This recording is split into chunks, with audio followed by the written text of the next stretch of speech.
Şeyin deyirlər. Salam aleyküm. Qardaş, şeyin deyirlər.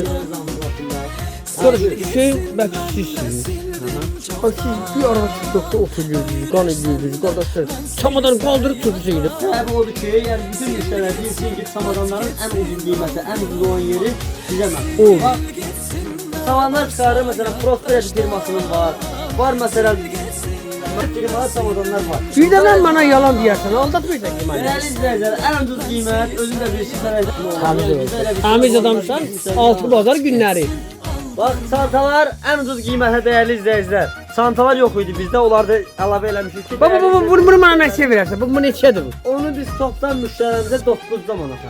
Ne danışıyorsun sen? O ya. Bir də 80 santımız 9 manata. Orada 50 santimliklər də var, onlar da belə sizə 7 manata. Ah oy. Ne ucuz. Bu ucuzunda şey olar. Halal olsun sana şey ver. Halal olsun.